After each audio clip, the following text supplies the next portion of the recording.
Episode 801. ஷாக்குக்கே ஷாக்கா? விதுரன் இப்படி எடுத்த எடுப்பிலேயே இதை ஒப்புக்கொள்வார் என்று ஜாய் நினைக்கவே இல்லை. விதுரன் அப்படி ஏதும் இல்லை என மறுப்பார் என்றுதான் நினைத்தாள். ஆனால் இப்படி மீடியாவிற்கு முன்பாக தைரியமாக நான் தான் அவர்களை பிடித்து வைத்திருக்கிறேன் என்று சொன்னது அவளுக்கு ஆச்சரியமாக இருந்தது. அவளுக்கு இதற்கு மேல் என்ன பேசுவது என தெரியவில்லை. அதனால் கோபத்தில் தன்னுடைய கைமுட்டிகளை இறுக்கி பிடித்தபடி பல்லை கடித்துக் கொண்டு, எதுக்காக அவங்கள பிடிச்சு வச்சிருக்கீங்க? என்ன பிரச்சனை செய்ய நினைக்கிற நீ என்று கோபமாக கத்தினாள் ஜாய். மேடம் மேடம் பாத்து பேசுங்க. பிரச்சனை பண்றாங்க. யார் இங்க வந்து பிரச்சனை பண்றாங்க? இப்ப பிரச்சனை பண்றதுக்காக இந்த இடத்துக்கு வந்திருக்கிறது நீதான். நான் உன்னோட இடத்துக்கு வரல என்று மிகவும் கூலாக பேசிக் கொண்டிருந்தான் அந்த விதுரன். சொல்ல போனா உன்னோட குடும்பத்தை சேர்ந்தவங்க எல்லாரும் எனக்கு நன்றி சொல்லணும் என்று சொன்னார் விதுரன். இதை கேட்டு திடுக்கிட்ட ஜாய் கோபமாக, என்ன சொன்னீங்க? நாங்க உங்களுக்கு நன்றி சொல்லணுமா? என்னோட ஒட்டுமொத்த குடும்பத்தையுமே அழிக்க நினைச்சவங்கள பார்த்து நான் நன்றி சொல்லணுமா என்று கோபத்தில் கேட்டாள் ஜாய். அதற்கு விதுரனோ ஜாயை பார்த்து சிரித்துக் கொண்டே, ஜாய், உன்னோட அப்பா அந்த 10 எல்டர்ஸ் குரூப்ல ஒருத்தர் அப்படிங்கறதுனால உங்களோட குடும்பத்தை பத்தின இந்த விஷயத்த நான் வெளியில சொல்லல. ஆனா நீ இன்னைக்கு என்னோட ஃபங்க்ஷனையே கெடுக்க வந்திருக்க. என்ன மன்னிச்சிருச்சா? இதுக்கு மேலே என்னால பொறுமையா இருக்க முடியாது.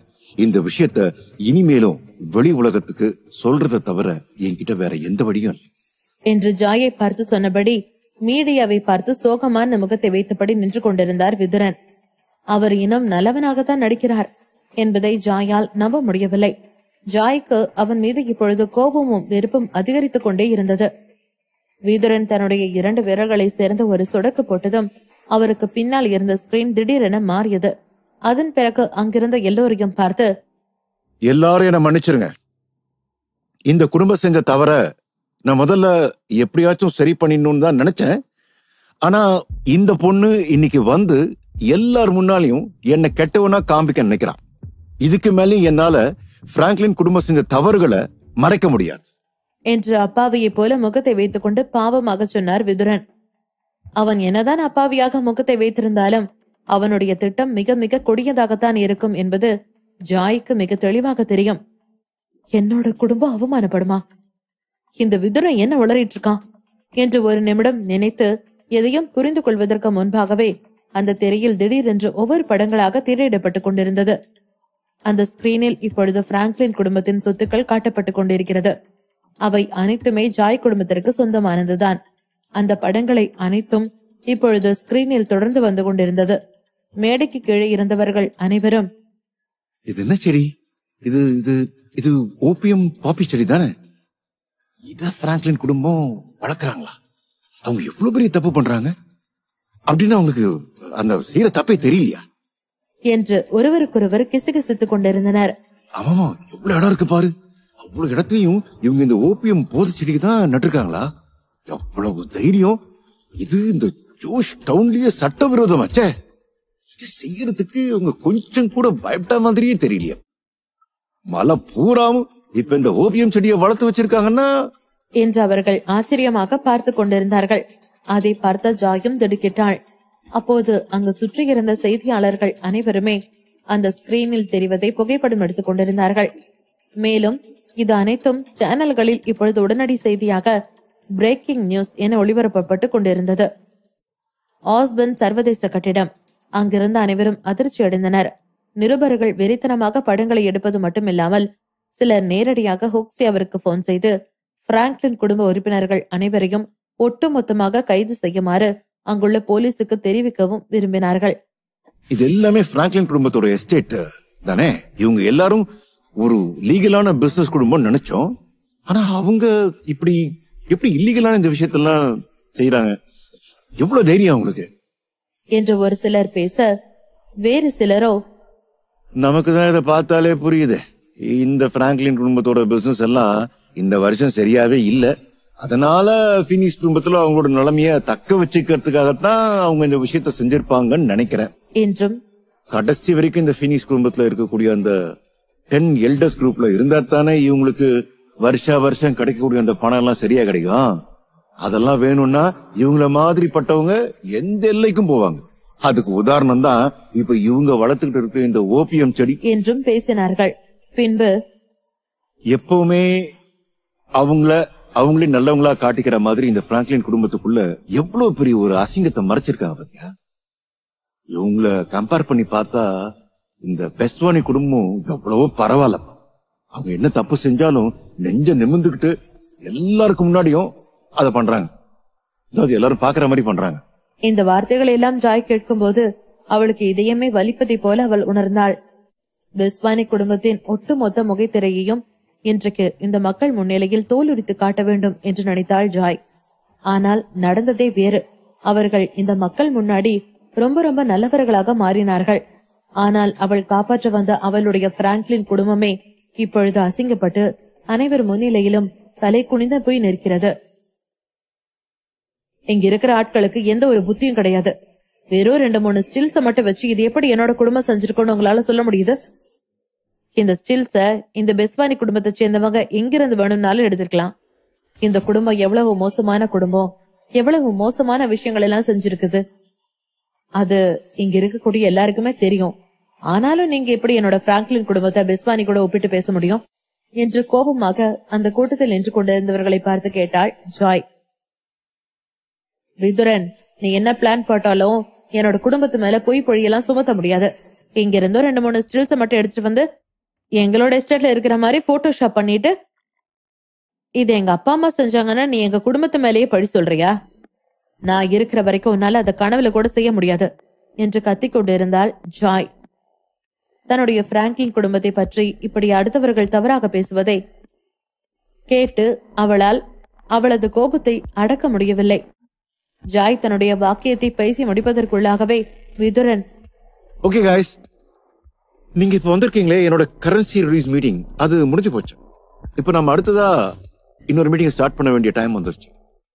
இந்த ஜாய்ஸ் என்னோட கொஞ்சம் விளையாட விரும்புறா. அதனால நானும் அவ கூட விளையாடி தானே ஆகணும்.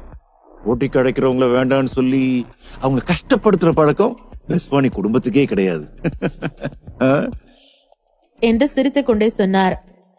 இப்போது ஜாயும் விதுரனும் ஒருவரையொருவர் நேருக்கு நேர் சந்தித்துக் கொண்டிருந்தனர்.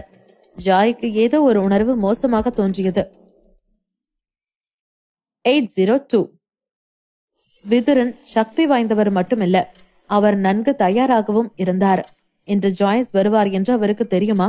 அப்படி இருந்தும் ஜாய்ஸ் பீதி அடையவில்லை. நிஜமாவே அந்த இடம் என் குடும்பத்துக்கு சொந்தமான இடம்தான். ஆனா என்னோட குடும்பம் எப்பவுமே இப்படி ஒரு இல்லீகலான விஷயத்த செய்யாது. இந்த ஓபியம் செடியை எல்லாம் வளர்க்காது. என்னால அடிச்சு சொல்ல முடியும் என்று சொன்னாள் ஜாய். அதற்கு விதுரனோ, நீ ஏற்கனவே இது உன்னோட குடும்பத்தோட இடம் தான் அப்படின்னு ஒத்துக்கிட்ட. அப்படி இருக்கும்போது உன்னோட குடும்பத்தை தவிர வேற யார் இங்க வந்து நட முடியும்? ஒருவேளை அப்படியே நட்டிருந்தா கூட இவ்வளவு தூரம் வளர்க்க முடியுமா? இத நீ இல்லன்னு சொல்றியா ஜாய் என்று கேட்டார் விதுரன். சரி, ஓகே, இங்க இருக்கிற நபர்களுக்கு உண்மை எல்லாம் தெரியாம இருக்கலாம். ஆனா எனக்கு நல்லா தெரியுமே. நான் இந்த இடத்துக்கு இதுக்கு முன்னாடியே ஒரு தடவை போயிருக்கேன். கடைசியா அந்த பிராங்க்லின் குடும்பத்துக்கு போனப்ப ஏதோ ஒண்ணு தப்பா இருக்கிறத நான் பார்த்தேன். அதனால உள்ள போய் அங்க என்ன இருக்குதுன்னு பார்க்க நினைச்சேன். ஆனா உன்னோட அப்பா என்ன உள்ள போகவே அனுமதிக்கல. அதுக்கப்புறம் உங்க குடும்பத்தை சேர்ந்த ஒருத்தர் தான் அந்த இடம் ரொம்ப ரகசியமா இருக்குன்னு சொன்னார். அங்க யாருக்கும் போக அனுமதி இல்லைன்னு சொன்னார். அப்பவே நான் புரிஞ்சுக்கிட்டேன் அங்க ஏதோ தப்பு நடக்குதுன்னு. ஆனாலும் அந்த நேரத்துல என்னோட குடும்பமும் இந்த பிராங்க்லின் குடும்பமும் பீனிக்ஸ் குடும்பத்தை சேர்ந்தவங்க அப்படின்னு நினைச்சதுனாலதான் உங்க குடும்பத்து கூட நான் திரும்பவும் கான்டாக்ட் வச்சுக்கிட்டேன். ஆனா இப்போ நீ என்ன இவ்வளவு கூட்டத்துக்கு முன்னாடி வச்சு கேவலப்படுத்த நினைச்சிட்ட இல்லையா? அதுக்கான பதில நீயும் உன்னோட குடும்பமும் சொல்லிதான் ஆகணும். நீங்க உங்களோட லிமிட்டை மீறி பேசிட்டு இருக்கீங்க மிஸ்டர் விதுரன் என்று ஜாய் கோபமாக கர்ஜித்தாள். இது எதுவுமே உண்மை இல்ல. என்னோட குடும்பம் இந்த மாதிரியான செடியை ஒருபோதுமே நட்டது கிடையாது. எனக்கு அது ரொம்ப நல்லாவே தெரியும். இந்த மாதிரியான செடிகளை எல்லாம் வளர்க்கணும்னா குறைஞ்சபட்சம் அதை வளர்க்கறதுக்காக சரியான தொழில்நுட்பமும் சரியான விதைகளும் எல்லாம் வாங்கி இருக்கணும் இல்லையா? அப்படி வாங்கின பில் கணக்குகள் எல்லாமே என்னோட வீட்டுல கணக்கு புக்ல மட்டும்தான் இருக்கும். நம்ம வேணும்னா அங்க போய் பார்க்கலாமா என்று ஜாய் தைரியமாக கேட்டாள். ஜாயின் வார்த்தைகளை கேட்டு மேடைக்கு கீழே இருந்தவர்களும் தலையசைத்தனர். ஜாய் இது எதுவுமே உண்மை இல்லை என்று எல்லோருக்கும் நிரூபிக்க நினைத்தாள். ஒருவேளை இங்கிருக்கும் அனைவரையும் தன்னுடைய வீட்டிற்கு அழைத்து சென்றால் அந்த மீடியாக்கள் முன்னிலையில் குடும்பத்தின் தற்போதைய நிலையை அவளால் காட்ட முடியும். தன்னுடைய அம்மா அப்பாவையும் பார்க்க முடியும். அவளுடைய குடும்பத்திற்கு எந்த ஒரு பிரச்சனையும் நடக்கவில்லை என்பதையும் அவள் உறுதிப்படுத்த முடியும் என்று நினைத்துதான் அந்த கணக்குகளை எல்லாம் பார்ப்பதற்கு தன்னுடைய வீட்டிற்கு வரும்படி அவர்களை அழைத்தாள் ஜாய். ஆனால் விதுரன் ஒரு முட்டாள் அல்ல. அவளுடைய திட்டங்கள் அனைத்தையும் ஏற்கனவே அறிந்து வைத்துக் கொண்டு ஒவ்வொன்றாக தவிடி பொடியாக்கி கொண்டிருந்தான் அந்த விதுரன் அதற்கு, கணக்கு நோட்டா? ஜாய், நான் உன்னை ரொம்ப புத்திசாலின்னு நினைச்சேன். ஆனா இவ்வளவு முட்டாளா இருப்பேன்னு நினைக்கவே இல்லையே. இல்லீகலா வளர்க்குற செடிகளுக்கு யாராச்சும் பில் வச்சுப்பாங்களா? அதுவும் இல்லாம இந்த மாதிரி ஓபியம் பாப்பி ரக செடியை பயிரிடுறது தடை செய்யப்பட்ட விஷயம். இது ரொம்ப ரொம்ப ஆபத்தானது என்று ஜாயை பார்த்து கேட்டபடி பின்பு மேடைக்கு கீழே இருந்தவர்களை பார்த்து, நம்ம எல்லாருமே பிசினஸ் மேன் தான். ஒரு உண்மையான பிசினஸ் மேன் கிட்ட எந்த ஒரு பிரச்சனையும் சமாளிக்கிற அளவுக்கு நிறைய கணக்கு புத்தகங்கள் பில்கள்லாம் இருக்கும்னு இங்க இருக்கிற எல்லாருக்குமே தெரியும் என்று சொல்லிக்கொண்டே விதுரன் நாற்காலியில் போய் அமர்ந்தார். அந்த மேடையிலேயே இப்பொழுது ஒரே ஒரு நாற்காலி மட்டும்தான் போடப்பட்டிருந்தது. அவர் பார்ப்பதற்கு ஒரு வலிமை மிக்க ராஜாவை போல அந்த நாற்காலியில் உட்கார்ந்து கொண்டு கீழே இருந்தவர்களை பார்த்தார். அது சரி, இப்பொழுதுதான் ஜாய்க்கு விதுரனின் ஒட்டுமொத்த பிளானுமே தெரிய வந்திருக்கிறது. இப்படி அனைவர் முன்னிலையிலும் பிராங்க்லின் குடும்பத்தை கேவலப்படுத்தினால் அவருக்கு கிடைக்கப் போவது இரட்டிப்பு லாபம். ஒட்டுமொத்தமாக பிராங்க்லின் குடும்பமும் காணாமல் போகும். அந்த 10 எல்டர்ஸ் குரூப்பில் இருந்தும் ஜாயின் அப்பா நீக்கப்படுவார் என்று நினைத்தார் விதுரன். அதற்காகத்தான் பார்த்து பார்த்து ஒவ்வொரு காயாக நகர்த்தி கொண்டிருக்கிறார் இவர். அவர் ஜாயின் பெற்றோரை கொல்ல விரும்புவது மட்டும் இல்லாமல் பிராங்க்லின் குடும்பத்தின் நற்பெயரை கெடுக்க விரும்புகிறாரா? ஜாய் தான் உயிருடன் இருக்கும் வரை கண்டிப்பாக விதுரனை இப்படி செய்யவிடக் கூடாது என்று நினைத்தாள். ஆனால் ஜாயையும் அவளது குடும்பத்தை பற்றியும் இப்பொழுது அங்கிருந்த அனைவரும் மோசமாக பேசிக் கொண்டிருந்தார்கள். அவளுக்கு திடீரென்று ஏதோ ஒன்று தப்பாக நடப்பது போல தோன்றியது. இந்த நேரத்தில், சரி, ஓகே ஃப்ரெண்ட்ஸ், எல்லாருமே கொஞ்சம் அமைதியா இருங்க என்று விதுரன் நிதானமாக நாற்காலியில் அமர்ந்தபடியே சொன்னார். அவர் கையை உயர்த்தியவுடன் இவ்வளவு நேரமும் ஜாயை பற்றி அவதூறாக பேசிக் கொண்டிருந்தவர்கள் அமைதியாக. விதுரன் மீண்டும் பேசினார். பெஸ்வானி குடும்பம் எப்பவுமே நியாயமான குடும்பம். அது உங்க எல்லாருக்கும் தெரியும். ஜாய் தன்னோட பிராங்க்லின் குடும்பம் எந்த தப்பும் பண்ணல அப்படின்னு சொல்றான். நான் அவளோட குடும்பத்துக்கு ஒரு நீதி கிடைக்கணும்னு நினைக்கிறேன். நம்மளே அந்த நீதியை வழங்கிடுவோம் என்று சிரித்துக் கொண்டு சொன்னார் விதுரன். பெஸ்வானி குடும்பத்தின் தில்லுமுள்ளுகள் அனைத்தும் ஓரளவிற்கு அங்கிருந்தவர்களுக்கு மிக தெளிவாகவே தெரியும். ஆனால் வெளிப்படையாக அவர்களை பற்றி பேச இங்கிருக்கும் யாருக்குமே இப்பொழுது தைரியம் கிடையாது. அவர்கள் அனைவருமே பெஸ்வானி குடும்ப மக்கள் மிகவும் திறமையானவர்கள் என்பது போல இப்பொழுது விதுரனுக்கு ஆதரவாகத்தான் இருந்தார்கள். அதனால் இந்த நேரத்தில் அனைவரும் அமைதியடைந்தனர். விதுரன் அடுத்து என்ன செய்வார் என்று காத்திருந்தனர். பின்னர் விதுரன் தன்னுடைய மொபைல் போனை எடுத்து தன்னுடைய சகோதரி அமிர்தாவை வீடியோ காலில் அழைத்தார். அமிர்தா, ஆரம்பிக்கலாம். மொபைலில் இப்பொழுது அமிர்தா வீடியோ காலில் காண்பிக்கும் அனைத்துமே அங்கிருந்த பெரிய திரையில் இப்பொழுது ஒளிபரப்பாகி கொண்டிருந்தது. அந்த இடத்தில் இருந்த அனைவருமே இப்பொழுது அதைத்தான் பார்த்து கொண்டிருந்தார்கள். இப்போது அமிர்தா ஒரு ஹெலிகாப்டரில் இருந்தாள். அவள் ஒரு போர் வீரரை போல ஆடைகளை போட்டிருந்தாள். இன்னும் சில செக்யூரிட்டிகளும் அவளோடு இருந்தார்கள். சார், நாங்க இப்போ பிராங்க்லின் குடும்பத்தோட எஸ்டேட் இருக்கிற அந்த வான்வெளியில தான் பறந்துகிட்டு இருக்கோம். அடுத்து அங்க உண்மையிலேயே என்ன நடக்குது அப்படிங்கறத இப்ப ரெக்கார்ட் பண்றதுக்காக ஹெலிகாப்டரை நேரா பிராங்க்லின் குடும்பத்தோட மலைகளுக்கு மேலாக பறக்க விட போறோம் என்று மறுமுனையில் அமிர்தா பதில் அளித்தாள். அதை கேட்டு விதுரனும் தலையசைத்தார். அந்த பெரிய ஸ்கிரீனில் ஒளிபரப்பாக்கி கொண்டிருப்பவை அனைத்தையும் அங்கிருந்த பார்வையாளர்கள், பத்திரிகை நிருபர்கள் மற்றும் பீனிக்ஸ் குடும்பத்தினர் எல்லோருமே பார்த்து கொண்டிருந்தார்கள். என்று இது விதுரன் தயார் செய்ததில் ஒரு பகுதிதான். ஏற்கனவே பிராங்க்லின் குடும்பத்தின் மீது குற்றம் சுமத்த நினைத்திருந்தார் விதுரன். ஆனாலும் எதிர்பாராத விதமாக இந்த இடத்திற்கு ஜாய் வந்து அவளை மாட்டிக்கொண்டாள். விதுரனை மாட்டிவிட நினைத்து வந்தவள் இப்பொழுது விதுரன் விரித்த வலையிலேயே அவனை எதிர்பார்க்காத வேளையில் வந்து மாட்டிக்கொண்டாள் ஜாய். ஆடு தனியாக வந்து தானே கழுத்தை நீட்டும் பொழுது கறிக்கடைக்காரர் அதை வெட்டாமலா இருப்பார்? தனக்கு வந்த லாபம் என்று நினைத்து போனி செய்யத்தானே பார்ப்பார். அதே போலதான் இந்த விதுரனிடம் இப்பொழுது ஜாய் ஒரு ஆட்டை போல வந்து மாட்டிக்கொண்டாள். இப்பொழுது இந்த ஸ்கிரீனில் தெரிந்து கொண்டிருக்கும் அனைத்துமே லைவில் ஒளிபரப்பு செய்யப்பட்டு கொண்டிருக்கிறது. ஒட்டுமொத்த பிராங்க்லின் குடும்பத்திற்கும் விதுரன் குறிவைத்தார். பொறியில் தானாகவே வந்து சிக்கிக் கொண்டாள் ஜாய். என்னோட உயிரே போனாலும் நீ சொல்ற இந்த தப்பான விஷயத்த நான் ஏத்துக்க மாட்டேன். கடைசி வரை உன்கிட்ட போராடி ஜெயிப்பேன் என்று ஜாய் கூறினாள். ஆனாலும் விதுரனை பார்த்த ஜாயின் உடல் பலமாக நடுங்கியது. இறுக்கமாக இருந்த அவளுடைய கைகள் அதிகமாக வியர்க்க தொடங்கியிருந்தது. கோஸ்ட் டவுனில் பிராங்க்லின் குடும்பத்தின் நிலம் மிகவும் பெரிதாக இருந்தது. அதனால் பிராங்க்லின் ஃபேமிலி அந்த கோஸ்ட் டவுனில் இருந்த ஒரு பெரிய மலையில் தங்களுடைய இடத்தை ஏதாவது ஒரு உபயோகத்திற்காக பயன்படுத்த நினைத்தது. இதனால் தங்களுடைய ஃபேமிலி பிசினஸை கோஸ்ட் டவுனிலும் அவர்கள் சுய தொழிலாய் தொடங்கினார்கள். அவர்களுக்கு அந்த ஊரிலேயே இதற்கு மிகவும் வலுவான அடித்தளம் இருந்ததனால் அவர்கள் இதை துணிந்து செய்தார்கள். அதனால்தான் ஜாயின் பெற்றோர்கள் கோஸ்ட் டவுன் மாகாணத்தின் வாரிசுக்கு உதவியாக இருக்கும்படி பீனிக்ஸ் குடும்பத்தைச் சேர்ந்த பெரிய ஆட்களிடம் உதவி கோரினார்கள். இறுதியில் ஜாயை அதன் உதவியாளர்களாக மாற்றினார்கள். பிராங்க்லின் குடும்பத்தை சேர்ந்தவர்கள் கோஸ்ட் டவுனில் தங்களுடைய ஃபேமிலி பிசினஸில் நிறைய முதலீடு செய்திருந்தார்கள். அவர்களுடைய பிசினஸ் அதிகரிக்க அதிகரிக்க கோஸ்ட் டவுன் மாகாணத்தில் இருந்த பிராங்க்லின் குடும்பத்தின் நிலமும் அதிகரித்துக் கொண்டே போனது. அந்த மலையின் ஒரு பகுதியாக இருந்த பிராங்க்லின் குடும்பத்தின் இடம் அவர்களின் ஃபேமிலி பிசினஸ் தான் அந்த மலை முழுவதையும் தங்களுடையதாக்கிக் கொள்ள உதவியாக இருந்தது. அந்த ஊரில் பல இடங்களை அவர்கள் தங்களுக்கு சொந்தமாக வாங்கிக் கொண்டார்கள். அதில் விதைக்கப்பட்ட செடிகள் என்ன என்று மற்றவர்களை விட ஜாய்க்கு மிகவும் நன்றாக தெரிந்திருந்தது. அம்ருதா ஹெலிகாப்டரில் ஏறி அங்கிருந்து பறக்க போவதை ஜாய் பார்த்ததும் அவளுடைய பார்வை மிகவும் விசித்திரமாக மாறியது. ஆனால் அவள் தலையை உயர்த்தி அண்ணாந்து பார்த்த பொழுது ஹெலிகாப்டர் ஏற்கனவே அங்கிருந்து பறந்து சென்றிருந்தது. அம்ருதா அந்த ஹெலிகாப்டரில் அமர்ந்து கொண்டு அந்த ஹெலிகாப்டரை வழிநடத்தினார். அவர் ஹெலிகாப்டரில் சென்று அந்த மலையை சுற்றி வீடியோ எடுக்க போவதை முக்கிய ஊடகங்களும் கோஸ்ட் டவுனில் இருந்த பெரிய பெரிய அதிகாரிகளுக்கும் கூட அறிவித்திருந்தார். இதெல்லாம் தெரிந்து கொண்ட ஜாய் கோபத்தில் எதையும் பொறுத்துக் கொள்ள முடியாமல் பல்லை கடித்துக் கொண்டு அங்கேயே நின்றிருந்தாள். விதுரனை பார்த்ததும் அவளுடைய கண்கள் கோபத்தால் நிறைந்திருந்தது. ஆனாலும் விதுரன் ஜாயை நினைத்து துளியும் கவலைப்படவில்லை. பழங்காலத்தில் அரசன் ஒருவன் வாழ வேண்டும் என்றால் ஏகப்பட்ட போர் வீரர்களை பலி கொடுத்தாக வேண்டியதாக இருந்தது.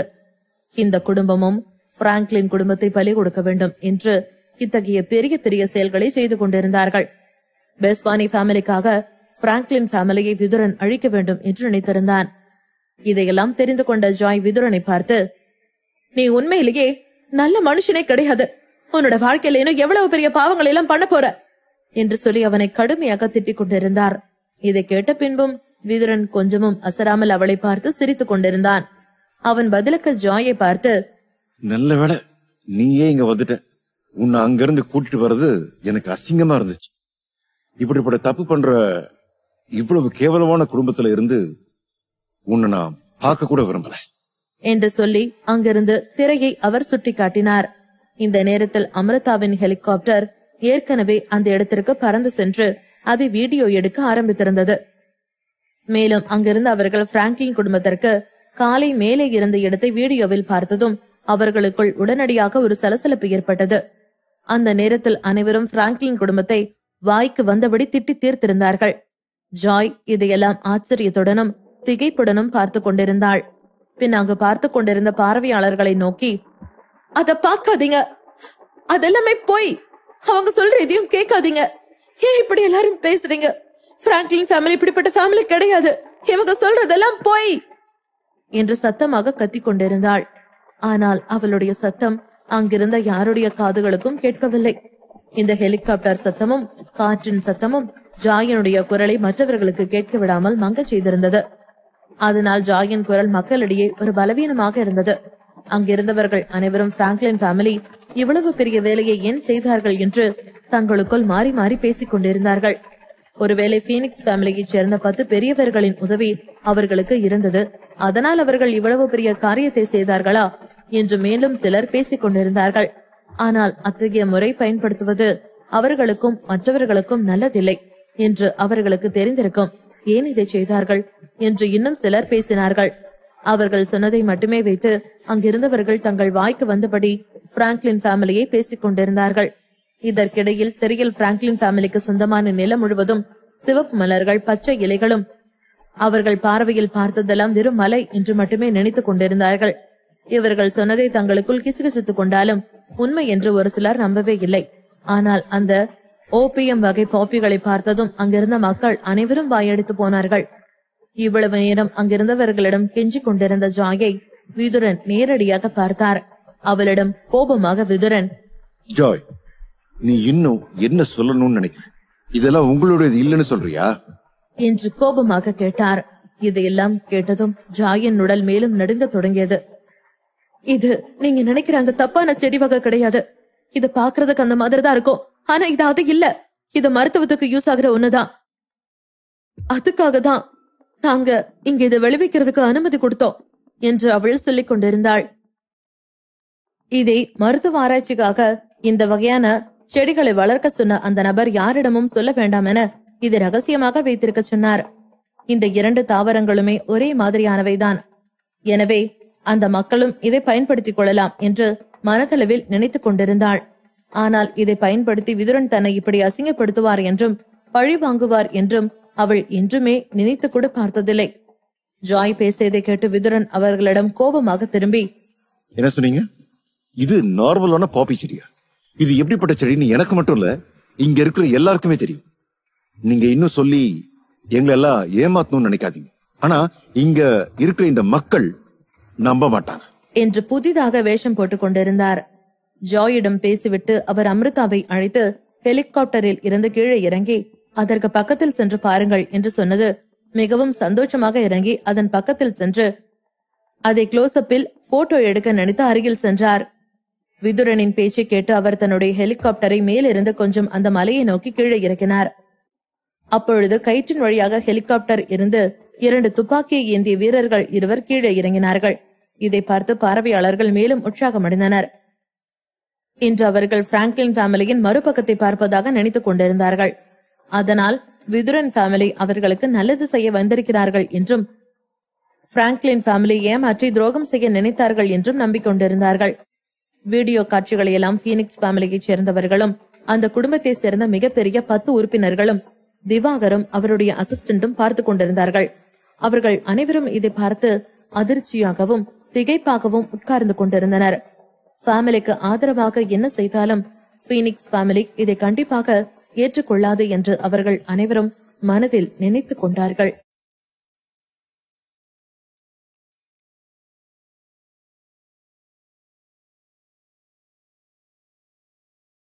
இருந்தது. திவாகரின் அசிஸ்டன்ட் கேட்ட கேள்விக்கு திவாகர் எந்த பதிலும் சொல்லவில்லை. அதனால் அந்த நபருக்கு மீண்டும் திவாகரிடம் பேசும் அளவிற்கு தைரியம் இல்லை.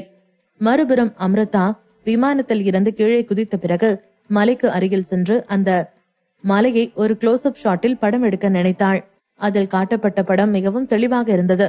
அந்த செடியின் இதழ்கள், இலைகள், வேர்கள், பூக்கள் அனைத்தும் தெளிவாக தெரிந்தன. இதை பார்த்த விதுரன் அந்த மேடையில் ஏறி நின்று கொண்டு, ஜாய், இதுக்கு மேல வேற என்ன சொல்லணும் என்ற கோபத்துடனும் ஒரு வெறுப்புடனும் அவளை பார்த்து கொண்டிருந்தார்.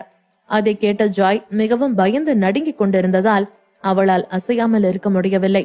அவள் உடலில் இருந்து குளிர்ந்த வியர்வை வெளியேறிக் கொண்டே இருந்தது. அவள் பயந்து நடுங்குவதை பார்த்த விதுரன் அவளை ஓங்கி அறைந்தபடி, இந்த செடியெல்லாம் அடையாளம் கண்டுபிடிக்கிறதுக்கு நான் ஒரு சயின்டிஸ்ட வேற கூட்டிட்டு வரணுமா? உனக்கு ஏதாவது குறை சொல்றதே வேலையா? உன்னால முடிஞ்சா ஏதாவது உதவி பண்ணு, உபத்திரவம் பண்ணணும்னு நினைக்காத என்று ஆத்திரமாக சொல்லிவிட்டு அவர் நின்றிருந்த இடத்தில் இருந்து மேசையை ஓங்கி ஒரு அடி அடித்தார். இதனால் அந்த இடத்தில் உள்ள மேடை முழுவதுமே அதிர்ந்தது. இந்த சத்தத்தை கேட்டு பலரும் திகைப்பில் ஆழ்ந்தனர். இதனால் ஜாய் இன்னும் அதிகமாக நடுங்க தொடங்கினாள். அவள் குறை சொல்வதற்கான காரணத்தை தெளிவாக பார்த்திருந்ததால் அடையாளம் காண யாரையும் இங்கு கூட்டி வர வேண்டிய அவசியமில்லை என்று அவள் நினைத்தாள்.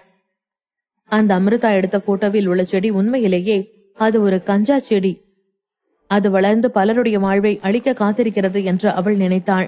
அது வளர வளர மற்ற மனிதர்களின் வாழ்வு குறைந்து கொண்டே சென்றது. இருந்தாலும் ஜாயின் ஃபேமிலி நிச்சயமாக இந்த வேலையை செய்திருக்க மாட்டார்கள் என்று அவள் நம்பினாள்.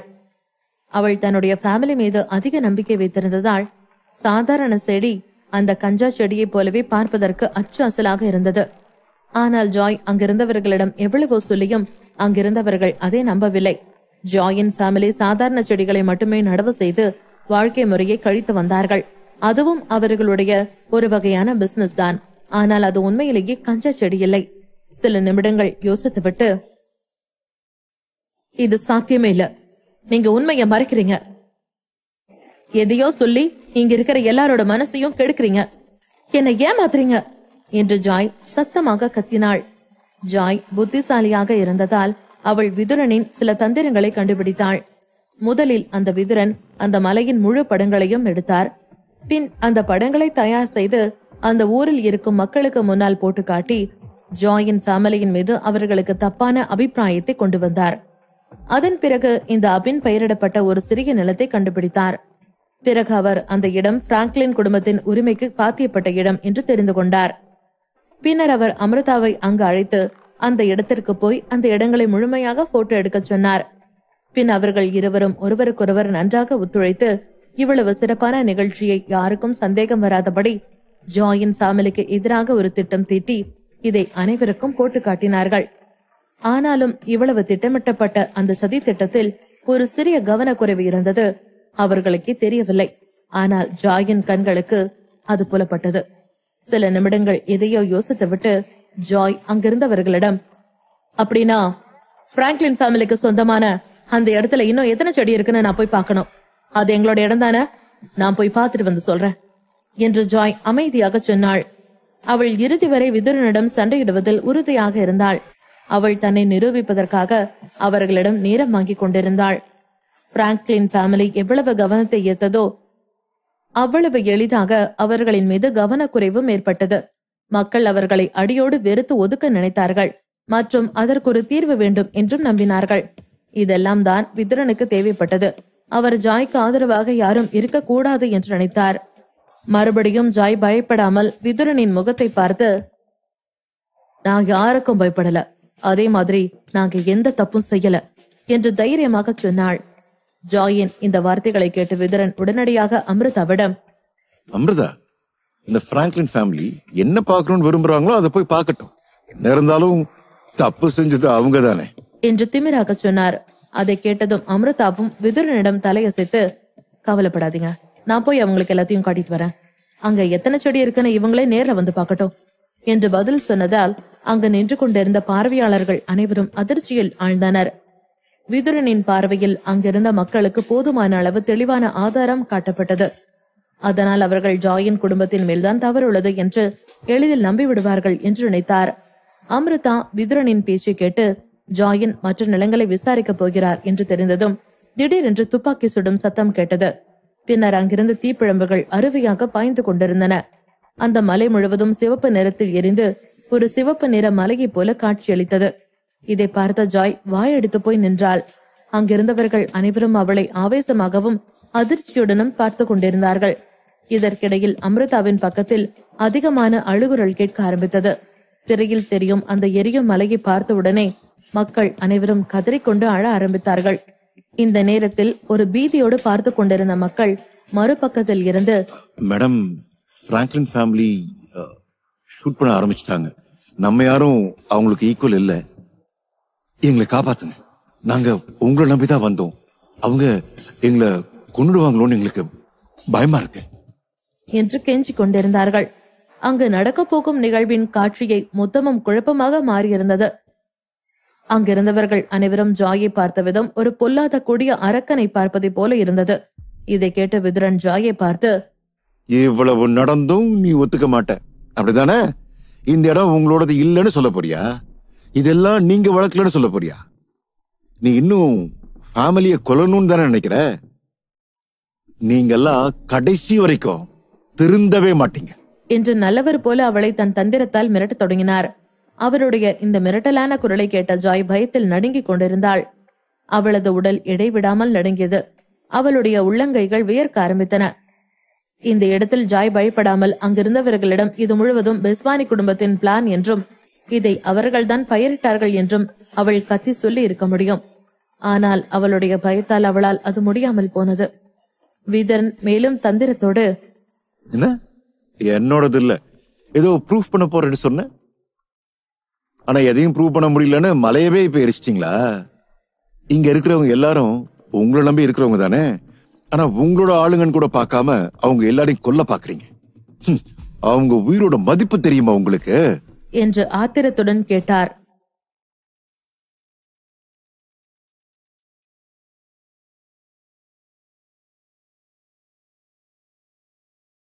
விதுரன் தன் உதடுகளை விரித்து சிரிக்க ஆரம்பித்தார். அவர் ஜாய்ஸை பார்த்த விதம் அவருடன் அவள் சண்டையிடுவதை பார்த்து சிரிப்பதை போல இருந்தது.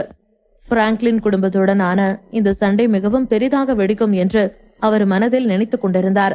பிராங்க்லின் ஃபேமிலி தன்னுடன் எந்த வகையிலும் எந்த தகுதியிலும் பொருந்த மாட்டார்கள் என்று அவர் மனதளவில் நினைத்துக் கொண்டிருந்தார்.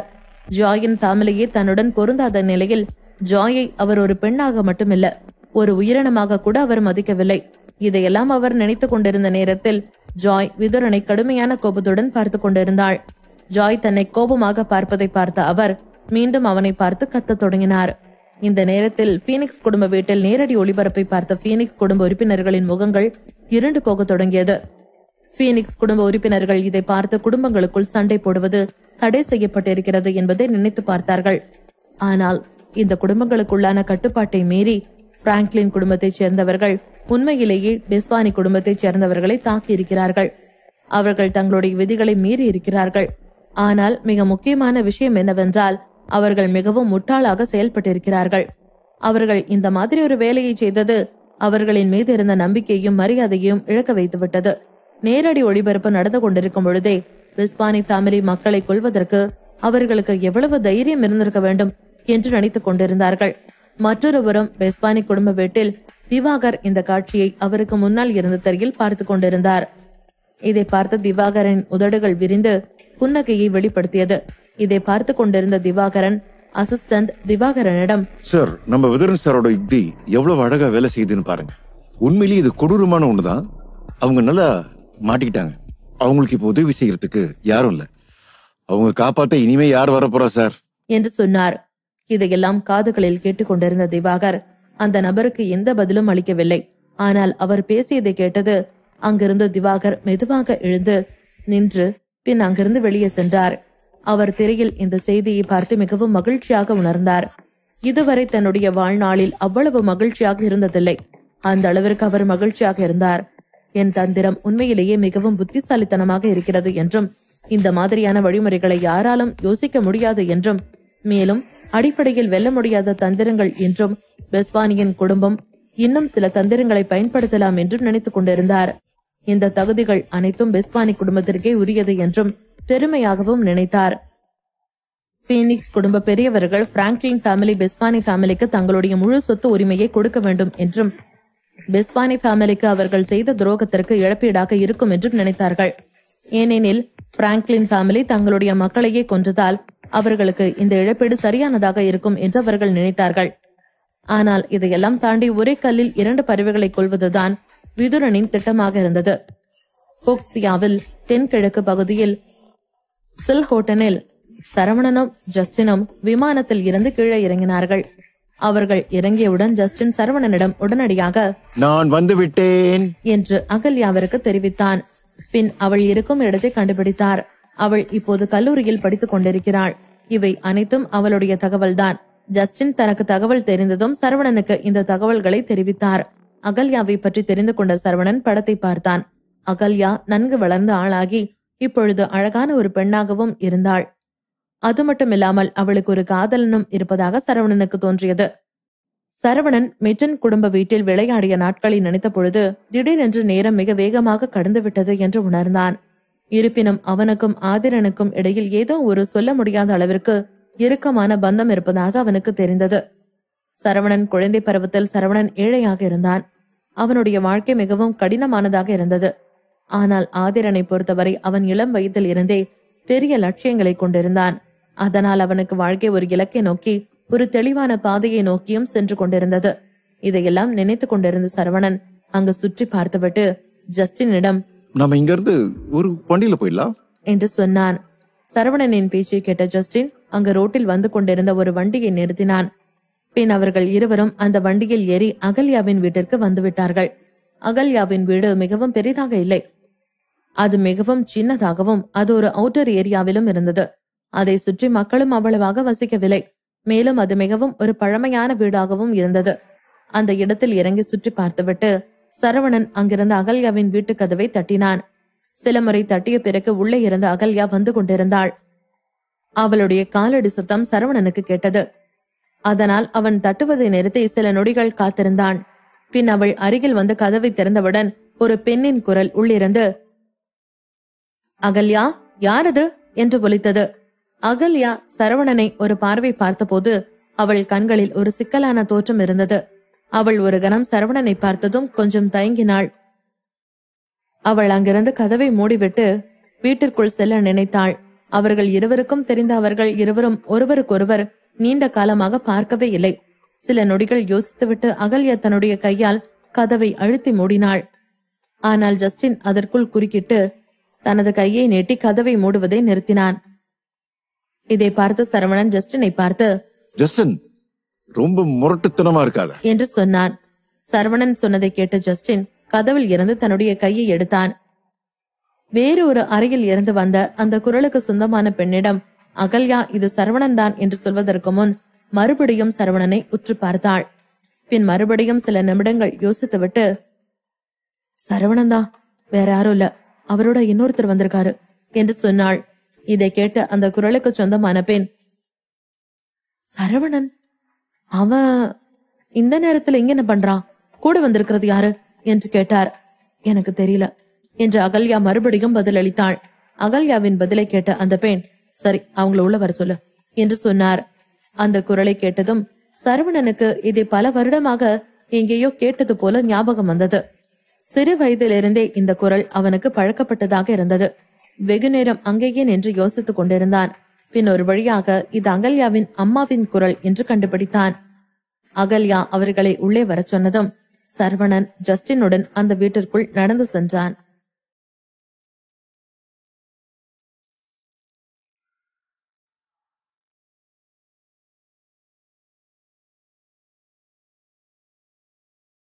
சரவணன் யார் அந்த பெண் என்று யோசித்துக் கொண்டிருந்தார்.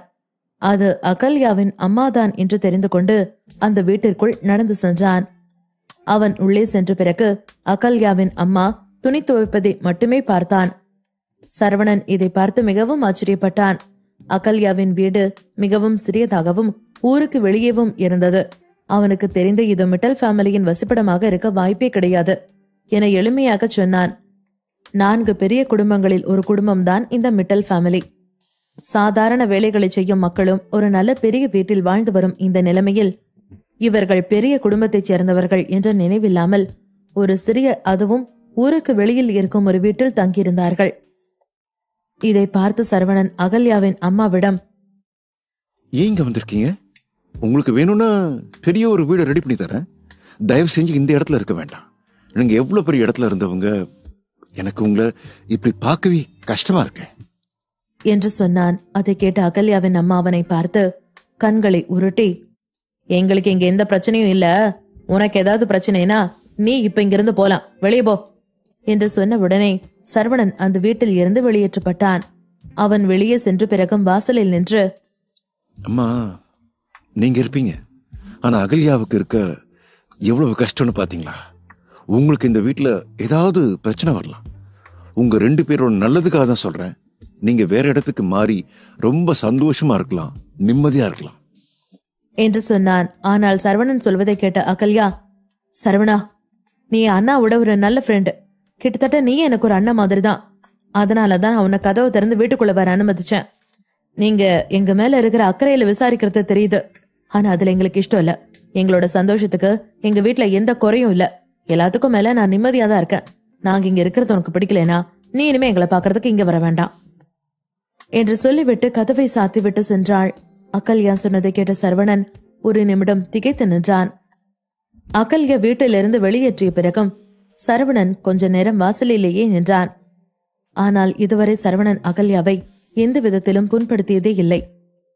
சில நிமிடங்கள் யோசித்துவிட்டு ஜஸ்டினை பார்த்து, என்ன நடந்துச்சுன்னு நீ தான் கண்டுபிடிக்கணும்.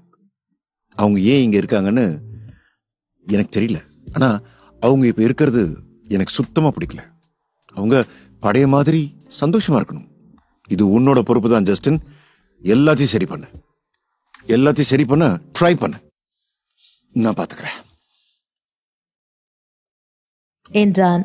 இவர்கள் பேசிக் கொண்டிருக்கும் பொழுதே சரவணனின் போன் அடிக்க ஆரம்பித்தது. அது நிகாரிகாவின் அழைப்பு என்பதை சரவணன் பார்த்தான். அவன் நீண்ட நாட்களாக நிகாரிகாவை சந்திக்கவில்லை. அவன் அவளை பற்றி கிட்டத்தட்ட மறந்து விட்டான். இந்த நேரத்துல எதுக்காக அவன் எனக்கு போன் பண்ணியிருக்கா என்று சில நொடிகள் யோசித்துவிட்டு சரவணன் போனை அட்டெண்ட் செய்தான். ஆனால் நிகாரிகா வெகு நேரமாக எந்த ஒரு பதிலும் பேசாமல் இருந்தாள். இதை பார்த்த சரவணன், உனக்கு என்னாச்சு? ஏன் எதுவுமே பேச மாட்டேங்கிற? என்று கொஞ்சம் வித்தியாசமாக கேட்டான். அவனுடைய இந்த அக்கறைக்கு காரணம் அவள் தாரிகாவின் அக்காவும் கூட என்பதால்தான். போனில் மறுபடியும் உதட்டை கடித்துக் கொண்டு இறுதியாக, சரவணா, நான் உனக்கு நிறைய பிரச்சனை கொடுத்துட்டேன்னு தோணுது என்று சொன்னாள். இதை கேட்ட சரவணன், இல்ல, லாஸ்ட் டைம் நான் வாங்கின அந்த விருது உனக்கு ஞாபகம் இருக்கா என்று அவசரமாக கேட்டாள். சரவணன் கொஞ்சம் குழம்பினாலும், இது ஸ்பெஷலா சொல்லிக்கதான் எனக்கு போன் பண்ணியா? இதத்தான் நீங்க எப்போ வாங்கிட்டீங்களே, இத இப்ப போன் பண்ணி சொல்லணும்னு என்ன அவசியம் இருக்கு என்று கேட்டான். நிகாரிகா தன் கையை இறுக்கி பிடித்துவிட்டு, நான் உன்கிட்ட இப்ப இத சொல்றதுக்காக போன் பண்ணல. நீ கோஸ்டோன்ல அந்த மெடிக்கல் பிளானுக்கு இன்வெஸ்ட் பண்ணினியா? அப்புறம் ஏன் அது என்கிட்ட மறைக்கிற? சரி, இது சம்பந்தமா அந்த ஆராய்ச்சியில என்கிட்ட இருக்கு. அது சம்பந்தமான செடி எல்லாமே என்கிட்ட இருக்கு. இத மொத்தமா நான் ரொம்ப சேஃப்டியா வச்சிருக்கேன். கஞ்சா, கசகசா இதோட மருத்துவ மதிப்பு எல்லாம் ரொம்ப ரொம்ப அதிகம். நான் இத வளர்க்க விரும்புறேன். ஆனா அதை மத்தவங்க தப்பா நினைப்பாங்களோன்னு பயமா இருக்கு. மத்தவங்களா ஏதாவது பிரச்சனை வந்துருமோன்னு பயமா இருக்கு. இதனால இந்த மருத்துவ திட்டம் வீணா போயிடுமோன்னு பயமா இருக்கு. இது ரொம்பவே ரகசியமான ஒண்ணுதான். அதனால ஜாயோட பிராங்க்லின் ஃபேமிலியில இருந்து நான் ஹெல்ப் கேட்டேன். அவங்க அதுக்கான எடுத்து கொடுத்தாங்க. நான் அதையெல்லாம் அங்கதான் வளர்த்துட்டு இருந்தேன். ஆனா இப்ப ஏதோ ஒரு பிரச்சனை நடந்துருச்சு. இப்ப கொஞ்ச நாளைக்கு முன்னாடிதான் ஏதோ நடந்திருக்கு. எனக்கு தெரிஞ்சவங்க எல்லாரும் இத பத்தி இன்ஃபார்ம் பண்ணாங்க. அந்த செடியை நான் வளர்க்கிற இடத்துலயும் அந்த செடி இருக்கிற மலையில பாதி இடமும் எரிஞ்சு போச்சுன்னு சொல்றாங்க. எனக்கு என்ன பண்றதுனே தெரியல. அது மட்டும் இல்ல, அந்த ஹெலிகாப்டர் கூட வந்திருக்குன்னோ, எல்லாத்துக்கும் மேல கன்ஷூட் எல்லாம் நடந்திருக்கு. அந்த சத்தம் ரொம்ப பெருசா இருந்துச்சுன்னு நிறைய பேர் கதறி அழுதாங்கன்னு சொன்னாங்க.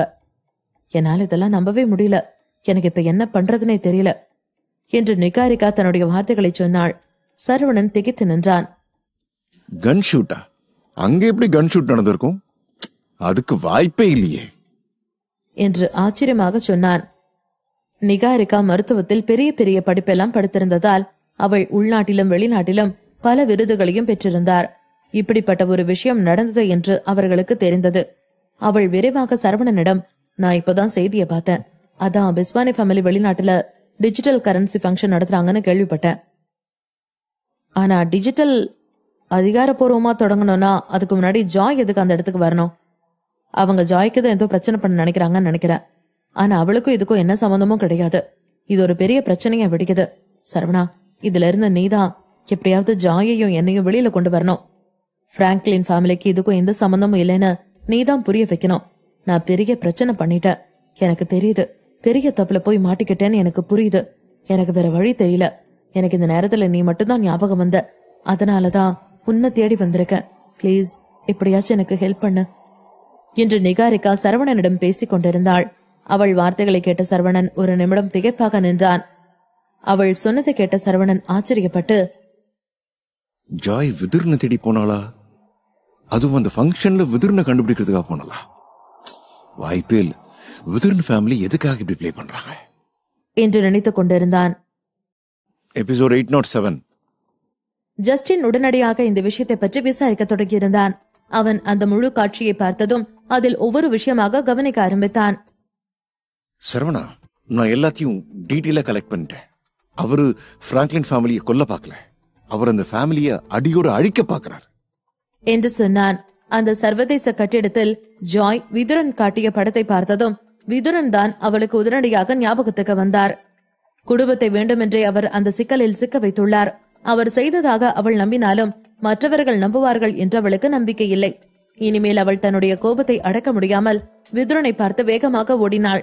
அவளை பார்த்து ஜாய் அவளுடைய கையை நீட்டினாள். அவளுடைய கையை பிடித்து விட்டு விதுரன், நீ என்கிட்ட சண்டை போட போறியா? நீ எப்படி என்கிட்ட சண்டை போட போற? உன்னோட உடம்போட வேணும்னா என் கூட சண்டை போடலாம். அது இத்தனை பேருக்கு முன்னாடி இந்த இடத்துல முடியாது. வா, நம்ம தனியா பெட்ரூமுக்கு போய் பெட்ல சண்டை போடலாம் என்று சொன்னார். அவன் சொல்லிக் கொண்டிருக்கும் போது ஜாயின் கையை உடைப்பது போல இறுக்கமாக பிடித்துக் கொண்டிருந்தார். எனவே அவள் தன் முழு பலத்தையும் கொண்டு போராடி கொண்டிருந்தாள். அவள் விதுரனிடம், அம்மா அப்பாக்கு என்னாச்சு சொல்லு. அவங்க இன்னும் உயிரோடு தானே இருக்காங்க. அவங்களை நீ கடல்ல தள்ளிட்டியா? அவங்கள கடல்ல தள்ளி கொன்னுட்டியா? அவங்கள கொலை பண்ணிட்டியா? என்ன பண்ணின? தயவு செஞ்சு சொல்லு அவங்களுக்கு தண்ணி சாப்பாடு எதுவும் கொடுக்காம சாவடிச்சிட்டியா? அவங்களை நீ என்ன பண்ண? எனக்கு ரொம்ப பயமா இருக்கு. என் அப்பா அம்மா எங்க இருக்காங்கன்னு மட்டும் எனக்கு சொல்லு என்று அவனிடம் கெஞ்சி கொண்டிருந்தாள். நான் உன்னோட அம்மாவையும் அப்பாவையும் எதுவும் பண்ணல. ஒருவேளை அவங்க உயிரோடவும் இருக்கலாம், செத்து போயும் இருக்கலாம். ஆனா இதுக்கு பதில் என்கிட்ட கிடையாது. நீ கேட்டாலும் நான் அது சொல்லவும் முடியாது என்று திமிராக பதில் சொன்னான். இந்த வார்த்தைகளை கேட்ட ஜாயின் உடல் நடுங்குவதை தவிர்க்க முடியவில்லை. ஒவ்வொரு வார்த்தையும் முக்கியமான ஒரு தகவலாக அவளுக்கு இருந்தது. தன் பெற்றோரை பிடித்து விட்டதாக விதுரன் ஒப்புக்கொண்டார். ஆனால் அவர் அவர்களை கொல்லவில்லை என்றும் கொன்றுவிட்டேன் என்றும் ஒரு சரியான பதிலை அவளுக்கு கொடுக்கவே இல்லை. ஒருவேளை அவர் அவர்களை நடுத்தெருவில் விட்டிருக்கலாம்.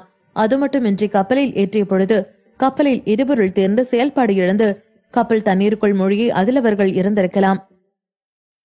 இத்தனை யோசனைகளும் ஜாயின் மனதிற்குள் ஓடிக்கொண்டிருந்தன. என்ன என்ன சொல்ற நீ என்று ஜாய்ஸ் கொஞ்சம் தெளிவாக விதுரனை பார்த்து கேட்டாள். விதுரன் அவளை பார்த்து சிரித்துக் கொண்டே, ஏண்டாலி, நான் தப்பு பண்ணிட்டேனா? அவங்கள உயிரோட விட்டது தப்பா? ஒருவேளை நான் அவங்கள கொண்டு இருக்கணுமோ? நீங்க இவ்வளவு தப்பு பண்ணியும் நான் உங்களுக்கு வாழ்றதுக்கு வாய்ப்பு கொடுத்திருக்கேன். நீ நினைக்கிற மாதிரி நான் அவங்கள கொல்லல. அவன் மறுபடியும் திமிராக சொன்னதும் ஜாய் அவனை கூர்மையாக பார்த்தாள். அது அவர்களுக்கு ஒரு வாய்ப்பாக கருத முடியுமா என்றவள் நினைத்துக் கொண்டிருந்தாள். விதுரன் அவளுடைய பெற்றோர்களை பரந்த கடலில் விட்டுவிட்டு வந்தான். அது அவர்களுக்கு அளித்த வாய்ப்பாக இருக்குமா? இது அவர்களை கொள்வதை விட கொடுமையானதல்லவா என்று அவள் மனம் உறுத்தி கொண்டிருந்தது.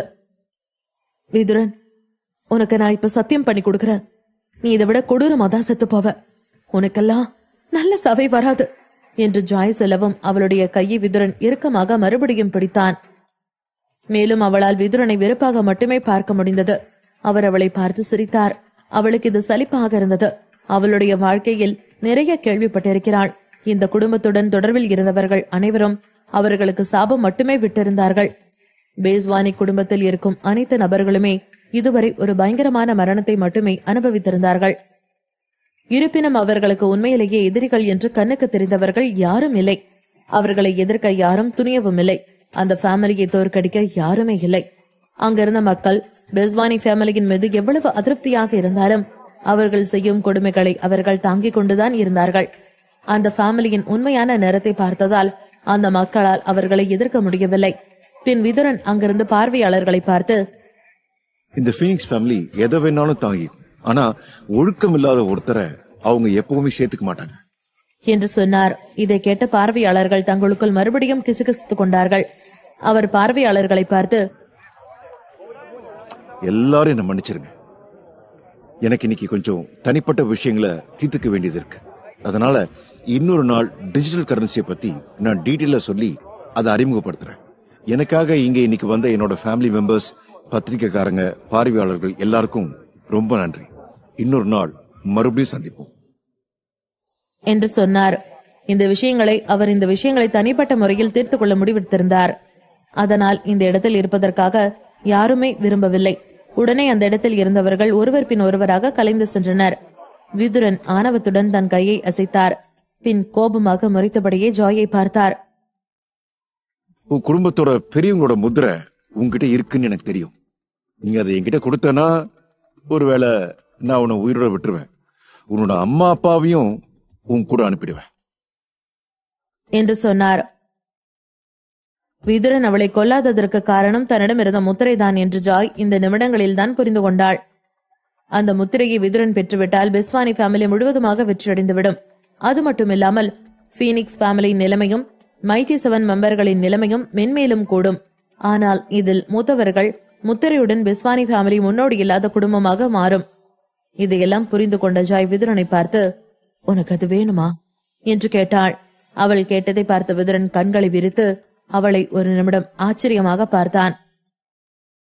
ஆனால் ஜாய் தன்னுடைய பார்வையை மாற்றிக்கொண்டு, உன்ன மாதிரி ஒரு குப்பைக்கு கொடுக்கறதுக்கு தான் அதை நான் இவ்வளவு நாளா பாதுகாத்து வச்சேன் நினைச்சியா? என்னால் அதை உங்ககிட்ட கொடுக்கவே முடியாது என்று சொன்னாள். அவருடைய வெளிப்பாடு திடீரென்று மாறுவதை பார்த்த அங்கிருந்த மக்கள் அனைவரும் அவளையே பார்த்து கொண்டிருந்தார்கள். அவர்கள் அனைவரும் சீக்கிரமாக அந்த இடத்தை விட்டு வெளியேற விரும்பினார்கள். அவர்கள் விதுரனுக்கு பைத்தியம் பிடித்து விட்டது என்பதில் உறுதியாக இருந்தார்கள். ஜாயின் வார்த்தைகளை கேட்ட விதுரன் கோபமாக, என்ன சொன்ன? நான் குப்பையா? நான் நினைச்சா உன்னை மட்டும் இல்ல, உன்னோட அம்மா அப்பாவையும் இந்த நிமிஷத்திலேயே அழிச்சிருவேன். அத கொடுத்தா நீங்க இருந்து தப்பிச்சு போகலாம். உன்னுடைய அம்மா அப்பாவையும் நான் விட்டுருவேன். நான் சொன்ன மாதிரி தான் நீ செய்யணும். இப்ப பேசின மாதிரி இன்னமும் பேசிக்கிட்டே இருந்த, உன்னோட அம்மா அப்பா மட்டும் இல்ல, உன்னை சேர்ந்தவங்க யாருமே உயிரோட இருக்க மாட்டாங்க. உனக்கு நான் அந்த ஆஃபரை கொடுத்தா அதை கண்டிப்பா நீ ஏத்துக்கிட்டே ஆகணும்.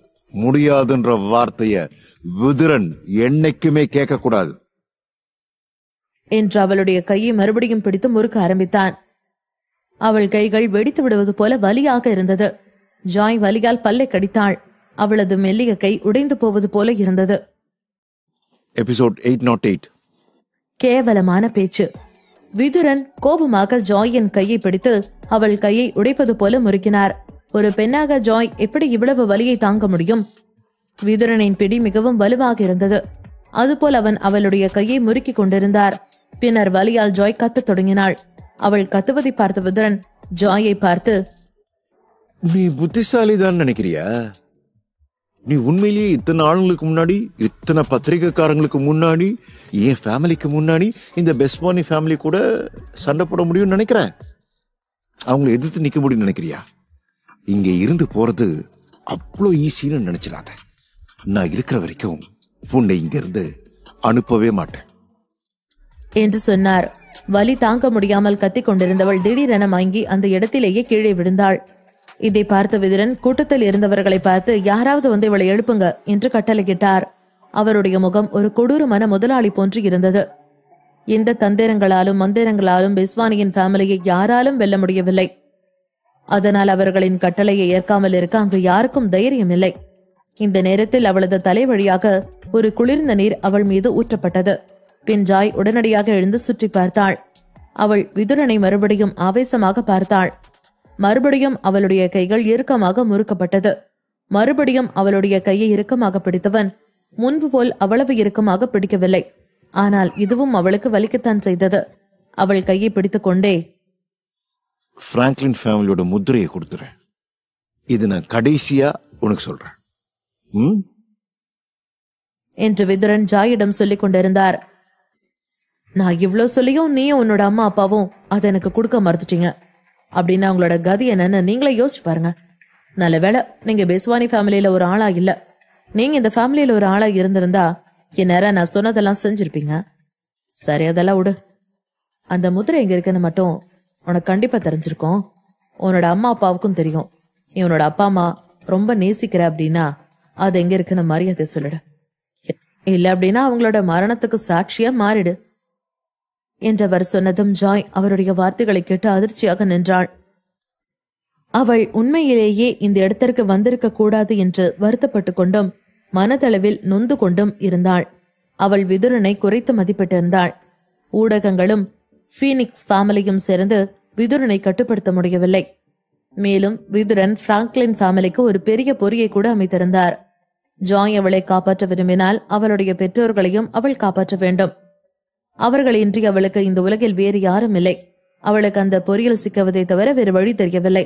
ஆனாலும் ஜாய் கொஞ்சமும் அவனுக்கு இறங்கி வராமல், நீ என்ன செய்ய ட்ரை பண்ற? முடிஞ்ச எதை வேணாலும் பண்ணு என்று சொல்லிவிட்டு அவனுடைய முகத்தில் நேரடியாக காரி துப்பினாள். பிறகு விதுரன் சிரித்துக்கொண்டே அந்த எச்சிலை தன் கைகளால் துடைத்துவிட்டு கோபம் வந்தாலும் குளிர்ச்சியாக அவளை பார்த்து சிரித்துக் கொண்டே இருந்தார். அவருடைய முகத்தில் இருந்த இந்த அலட்சியத்தை பார்த்த ஜாய் இன்னும் அதிர்ச்சியாக உணர்ந்தாள். இந்த மனிதன் என்ன செய்ய போகிறான் என்று அவளால் யூகிக்க முடியாத அளவிற்கு இருந்தது அவருடைய சிரிப்பு.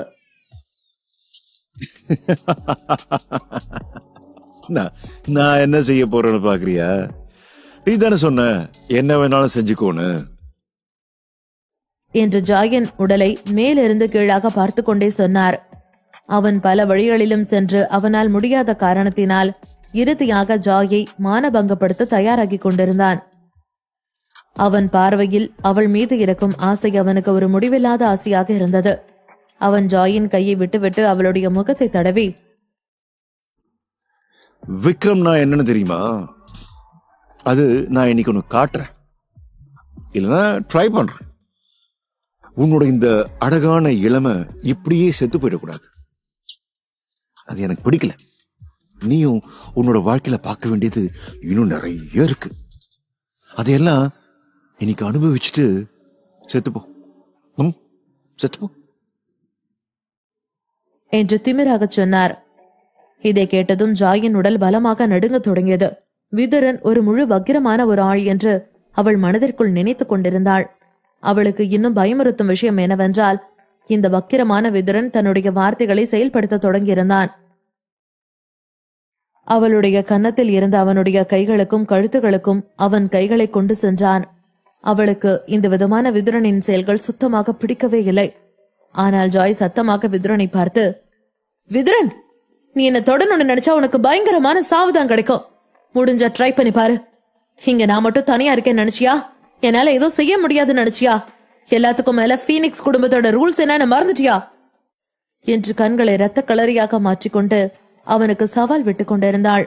ஆனால் அதோடு அவள் கண்களில் இருந்து கண்ணீரும் வரத் தொடங்கியது. அவள் சொன்னது போல பீனிக்ஸ் குடும்ப உறுப்பினர்கள் இடையே சண்டை என்பது தடை செய்யப்பட்டிருந்தது. இதை கேட்ட விதுரன் உடனடியாக சிரித்துவிட்டு, அப்படின்னா நம்ம வேற பேசிக்கலாம். இன்னைக்கு நீதான் என்ன தேடி வந்த, நான் உன்னை தேடி வரல. ஒரு ஆணுக்கும் பெண்ணுக்கும் பெட்ல நடக்கிற விஷயம் எப்படி சண்டைனாகும்? எல்லாத்தையும் முடிச்சிட்டு கடைசியில நல்லா இல்லைன்னா சொல்லு, அப்போ இத சண்டை கணக்குல தீர்த்துக்கலாம். எல்லாத்துக்கும் மேல நான் இந்த மாதிரி விஷயங்கள் எல்லாமே ரொம்ப ரகசியமா வச்சுக்குவேன். நீ அவ்வளவு கேவலமா ஒண்ணும் இல்லையே, நல்லாதான் இருக்கு. ஆனா நான் தனியாளு நினைச்சிடாத என்று ஆவேசமாக சொன்னார். இதை கேட்டு ஜாயின் உடல் மேலும் அதிகமாக நடுங்க தொடங்கியது. விதுரன் உண்மையிலேயே பயங்கரமான எதிரி என்பதை அவள் இந்த நேரத்தில் உணர்ந்தாள். அப்போது ஜாய் பீதியுடன், நீ பூமியிலிருந்து என்ன செய்ய போற? நிச்சயமா நல்ல விஷயத்தை பத்தி எதுவும் செய்ய மாட்ட. உன்னால எல்லாருக்கும் கஷ்டம் மட்டும்தான். யாருக்காவது நல்லது பண்ணிருக்கியா என்று உருக்கமாக கேட்டதும் இதை கேட்டு விதுரன் சிரிக்க ஆரம்பித்தான். இருக்கிற வரைக்கும் சந்தோஷமா இருந்துட்டு போறதுதான் வாழ்க்கை. எல்லாத்தையும் விட்டு கொடுத்து வாழ்ந்து நான் என்னத்தை சாதிக்க போறேன்? தியாகின்னு சொல்லுவாங்களே, அது நீதானா? அப்ப உன்னுடைய முன்னோர்களுடைய முத்திரைய உங்க அம்மா அப்பாக்காக என்கிட்ட தியாகம் பண்ணிடு. சோறு இல்லாம பட்டினியை கிடக்கிற உன்னோட அம்மா அப்பாவுக்கு அதுல இருந்து விமோச்சனம் கொடு. இல்லைன்னா எனக்கு பெட்ல கம்பெனி கொடு. இப்போ பயப்படாதுன்னா இந்த மாதிரி விஷயத்துல எல்லாம் கொஞ்சம் கொஞ்சம் நல்லா வந்தா உன்னை ரொம்ப எல்லாம் கஷ்டப்படுத்த மாட்டேன் என்று அவளிடம் ஆபாசமாகவே பேசிக் கொண்டிருந்தான். நீ என்னை பத்தி இப்பவே கவலைப்படாத. எனக்கு உன்னை பிடிச்சிருந்தாதான் என் கூடவே உன்னை வச்சுக்குவேன். அதுக்கப்புறம் உனக்காக வேணா நல்ல விஷயங்கள் எல்லாம் பண்ண ஆரம்பிக்கிறேன். ஆனா அதுக்கும் நீ என் கூட தான் இருக்கணும். நீ என் கூட இருந்தா அந்த முத்திரை என்கிட்ட கிடைச்சிடும். எனக்கு அதான் வேணும். ஆனா உனக்கு நான் மட்டும்தான். பீனிக்ஸ் ஃபேமிலியில இருக்கிற எவ்வளவு பெரிய ஆணா இருந்தாலும் உன்னை டச் பண்ணா அதை நான் அலோ பண்ணவே மாட்டேன் என்று கேவலமாக பேசிக் கொண்டிருந்தார். ஜாயின் கைகள் இரண்டும் வியர்த்து போயிருந்தன. ஏதோ தண்ணீர் நிரம்பி போயிருக்கும் பக்கெட் ஒன்றில் கையை முக்கி எடுத்தது போல இருந்தது. அவளுக்குள் பயமும் பதட்டமும் அதிகரித்துக் கொண்டே போனது. இப்படியான ஒரு சூழ்நிலையில் வந்து மாட்டிக்கொண்டு தனது நிலையை நினைத்து நொந்து கொண்டாள். அவள் நடுங்கிக் கொண்டிருந்தாள். அப்போது விதுரனின் கைகள் அவளை நோக்கி வந்து கொண்டிருந்தன. அதை பார்த்ததும் அவளுக்கு ஏதாவது செய்து தன் உயிரையே மாய்த்து கொள்ள வேண்டும் போல இருந்தது. அவளுக்கு நடப்பது எதுவுமே பிடிக்கவில்லை. வெறுப்பாகவும் கடுப்பாகவும் இருந்தது. கூடவே எதுக்குடா இங்க வந்தோம் என்று தன்னை கேள்வி கேட்டு நொந்து கொண்டிருந்தாள். தன்னையே செருப்பால் அடித்துக் கொள்ள வேண்டும் போல இருந்தது. பேஸ்வானி ஃபேமிலியில் இருக்கும் யாருக்குமே அவளது அம்மா அப்பாவும் சரி, மொத்த பிராங்க்லின் ஃபேமிலியும் சரி ஈடாக மாட்டார்கள் என்று அவளுக்கு நன்றாக தெரியும். அப்படி இருந்தும் கூட அவள் ஏன் கொஞ்சம் கூட யோசிக்காமல் இப்படி வந்து மாட்டிக்கொண்டாள் என்றுதான் யோசித்தாள். அவள் அங்கே தனது நிலையை பற்றி யோசித்து கவலைப்பட்டு கொண்டிருக்கும் பொழுது அவளது மனதிற்குள் சரவணனின் முகம் வந்து போனது. அவள் கொஞ்ச நேரத்திற்கு அப்படியே கண்களை மூடினாள். இதற்கு முன்னால் எந்த ஒரு கஷ்டமான சூழ்நிலைகள் வந்தாலும் எப்படி சரவணன் கொஞ்சம் கூட அசராமல் எல்லாவற்றையும் கடந்து வந்தான் என்பதை கொஞ்சம் நினைவு கூர்ந்து பார்த்தாள். அதை நினைத்து கொண்டே, ஜோய், நீ சரவணனோட ஃப்ரெண்டு, தைரியத்தை வரவழைச்சுக்க. எந்த ஒரு காரணம் கொண்டோ இந்த கைவனுக்கு உன்னை நீ விட்டு கொடுத்துறாத. இவனோட கை உன் மேல படுறதுக்கு பதிலா சாவறது மேல் என்று சொல்லிக் கொண்டாள். அதை நினைத்து கொண்டிருக்கும் போது அவளது கண்கள் அப்படியே இரத்த சிவப்பாக மாறிக்கொண்டு வந்தன. ஜோயின் மனதில் இப்போதெல்லாம் சரவணன் மேல் ஒரு பெரும் மதிப்பிருந்தது. அவள் கிளம்பும் போது கூட அவனுக்கு எதுக்கு வீண் வம்பு என்று நினைத்துதான் சொல்லாமல் கொல்லாமல் விட்டுவிட்டாள். ஏற்கனவே அவனுக்கு எக்கச்சக்கமான பிரச்சனைகள் இருக்கின்றன. அதற்குள் அவளையும் சேர்த்துக் கொள்ள வேண்டிய அவசியம் இல்லை என்று யோசித்தாள். அது மட்டும் இல்லாமல் ஒருவேளை அவள் செத்து விட்டாலும் கூட அதை பற்றியும் சரவணனுக்கு தெரியாமல் இருந்தால் நல்லது என்று நினைத்தாள். அவளது விஷயத்தில் அவன் எந்த ஒரு காரணம் கொண்டும் உள்நுழைந்து விடக்கூடாது என்று ஆசைப்பட்டாள். அவளுக்கு தெரியும் சரவணன் அவனை சுற்றி இருப்பவர்களுக்கு எந்த அளவுக்கு முக்கியத்துவம் கொடுப்பான் என்று. அவனோடு கொஞ்சம் பழகியவர்களுக்கும் கூட அவன் தனது உயிரை பணயம் வைத்து உதவி செய்ய போவான். இல்லையென்றால் அவன் எதற்கு எலினா விஷயத்தில் எல்லாம் தலையிடப் போகிறான்? அப்படி இருக்கும்போது காலம் காலமாக அவனுடனே இருக்கும் ஜோய்க்கு மட்டும் ஏதாவது நடந்தால் அவன் சும்மா இருந்து விடுவானா? அதனால் அவளுக்கு ஏதாவது நடந்து அது சரவணனுக்கு தெரிய வந்தால் அவனுக்கு தான் இன்னும் பிரச்சனை என்று யோசித்தாள். எல்லாவற்றையும் யோசித்த ஒரு தீர்க்கமான முடிவை எடுத்தவள் விதுரனை பார்த்தாள். அவளது பார்வையில் அனல் தெரித்து கொண்டிருந்தது. அவனை பார்த்து, பேசாம என்ன கொன்னுடு என்று சொன்னாள். அவள் அதை சொல்லும் பொழுது அவளால் முடிந்த அளவு அவளது கையை இறுக்கி பொத்திக் கொண்டிருந்தாள். அவளது நீளமாக வளர்ந்திருந்த நகங்கள் அவளது தசைக்குள் குத்திப்பட்டு கொண்டிருந்தன. அது அப்படியே ஒரு மார்க்கை வரவழைத்துக் கொண்டிருந்தது. ஜாய் சொன்னதை கேட்டதும் விதுரனோ அவளை பார்த்து சத்தமாக சிரித்தார். சிரித்து கொண்டே, என்னது, உன்னை கொல்லணுமா? இல்ல, ஒரு ஆம்பளையா என்னால் அதை செய்ய முடியாது. இந்த மாதிரி ஒரு அழகான பொண்ண அநியாயமா மண்ணுக்குள்ள போறத என்னால ஏத்துக்கவே முடியாது. எனக்கு ஒரு பொண்ணை எப்படி அழகா பாத்துக்கணும்னு சொல்லி நல்லாவே தெரியும். நீ என்னோட இருக்கிற ஒவ்வொரு நொடியும் உனக்கு சந்தோஷத்தை கொடுப்பேன். நீ நல்லாவே என்ஜாய் பண்ண வைப்ப. அதை விட்டுட்டு சும்மா சாவங்கிவன்லாம் சொல்லிட்டு இருக்காரு என்று சொல்லிவிட்டு அவளது கன்னத்தை தட்டினார்.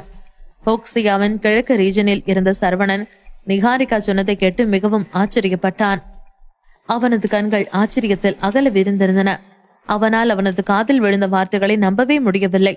தலையை லேசாக இடதும் வலதுமாக ஆட்டியவன், அப்போ காமன் பாப்பிஸ் நட்டிருந்தனாலும் முழுசா எரிஞ்சு போயிடுச்சுன்னு சொல்றியா? சரவணனின் கேள்வியை கேட்டதும் ஜஸ்டின் உடனே பதில் சொல்லாமல் அவனுக்கு லேட்டாக கிடைத்த செய்தியை இன்னும் ஒரு தடவை பார்த்தான்.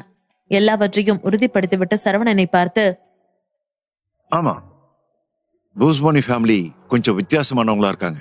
அவங்க நிஜமாவே பிராங்க்லின் ஃபேமிலியோட நிலத்துல கைய வச்சிருக்காங்க என்று சொன்னான். ஜஸ்டின் சொன்னதை கேட்டதும் சரவணன் மேலும் கீழுமாக தலையை ஆட்டினான்.